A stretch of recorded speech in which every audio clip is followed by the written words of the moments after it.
Here with Catamount head coach Jim Clift after his team takes 2 out of 3 from Mercer and still a lot at stake seeding-wise. You know you'll either be in the 4-5 game or the 3-6 game as the 3 seed or potentially the 4 or 5.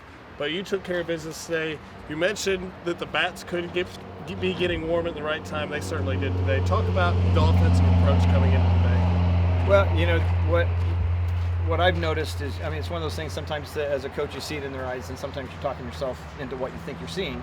But they look confident. You know, we've been having some really good practice. They've been feeling really confident. And, you know, we stress test everything. And the way you stress test something, you start off with something easy and work it hard. And in this case, you know, the last stress test is doing it in a game and getting on a roll and believing it. They were doing it in practice. They're hitting off the tee. They're hitting off front toss. And now they're hitting it in a game. And we're back to that feeling again that we had through first two thirds of the season. So, you know, we're obviously looking really forward to this next week, and you know, honestly, we really don't even care what seed we are. It doesn't matter. We beat everybody, so we know we can beat anybody next tournament. You look at even though senior weekend, it was one of your freshmen, at least today, that stepped up 7 RBIs, and really a pivotal moment here in Game 3 with the bases loaded. After you had bases loaded with nobody out, they were all of a sudden 2, and your freshman delivered with the biggest hit of the ballgame. Well, you know, the thing with a situation like that, we loaded the bases with nobody out. Right.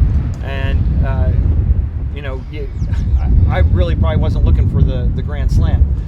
I just wanted to hit and get a run out of that because as much of a major start off with momentum that can be, if we get away out of that inning with no runs, with the bases loaded, no outs, it's a different ballgame. I mean, it just takes the air out of your tire. And so that was big in a couple ways. I mean, it was big for her, and it was certainly big for the team, but it was big for the moment.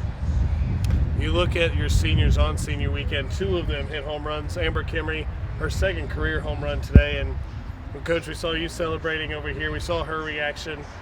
Describe as a coach seeing a player come through like that, what it means. Well, you know, Amber is, you know, we've got some real hard workers, but I don't know that you could say anybody works harder than she does and wants it more than she does. Matter of fact, sometimes the biggest thing for her, she beats herself up so much when she's not as successful as she would like to be.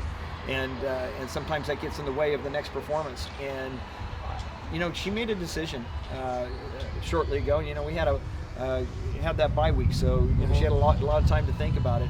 And she started making some adjustments she's never made. She started doing some different things with her hitting. And what I noticed was she came in and she went with a process and started being successful pretty quickly. But even when she wasn't successful, she stayed with that process. She believed in it. And you take a hitter, I don't care who they are. I don't care if they got a career 200 batting average or a career 300 batting average. When they believe that they're going to be successful, they're going to be successful. You can throw. There's a couple of these our players who started struggling the last third, and their batting averages dropped compared to what they had been in the first 2/3 of the season. You know, my suggestion is throw out those batting averages right now.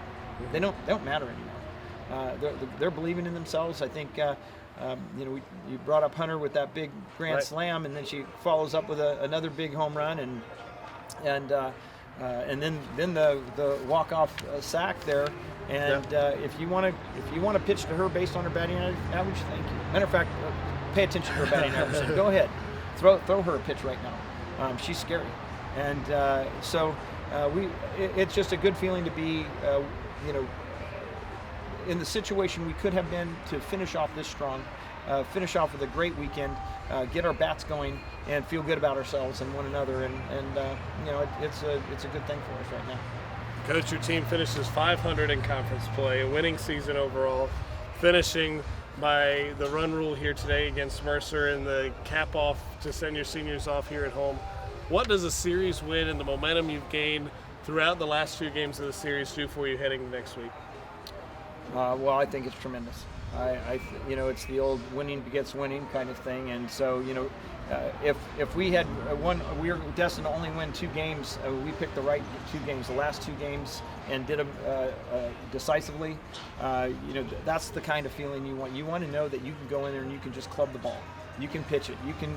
I mean, we made some incredible defensive plays all weekend, and that's a I don't think people will appreciate how good Mercer is. I know they struggled a little bit with their record this year. They lost a pitcher from last year. Their 2 leadoffs are probably the hardest 2 outs you're going to ever find anywhere.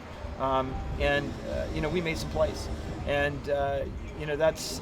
It was just there's just not one facet of our game that we can't walk away with feeling good. And I think if you're walking into what we're walking into this year with the experience we had last year too, being able to flip a restart switch and where we're starting off to flip a restart for what we call season 3, the tournament, you just feel like we're just a step ahead of where we started last year, and I thought we started pretty good in the tournament. Finals out of the way. You don't have to worry about final exams going to next week, going into the Southern Conference tournament. What's the preparation like, and what's the message from you between now and when your team heads to Greensboro? Well, first of all, I'd like to track down who makes schedules, because thank you. I mean, I've seen it in the past. I'd like to see some sort of major schedule change so nobody has to be in finals. At the times either somebody's taken an early final and got to the tournament without having to be in finals week like we have the last 2 or 3 years, and then they just explode.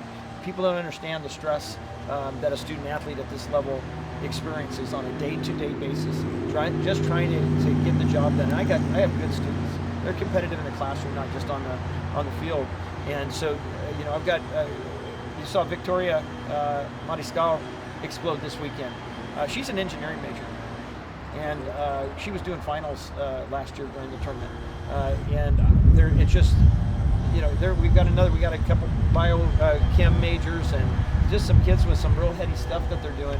And when you're in the final, it's tough. So, gosh, they get to come and play softball not only without finals and school during the tournament, but we got to do it the last weekend. Right. I think it's kind of interesting how well we played. Even the game we lost, how well we played. Well, Coach, we thank you so much for your time. We'll see you Wednesday in the Southern Conference tournament. And thank you, and a happy Mother's Day to all the mothers and grandmothers out there.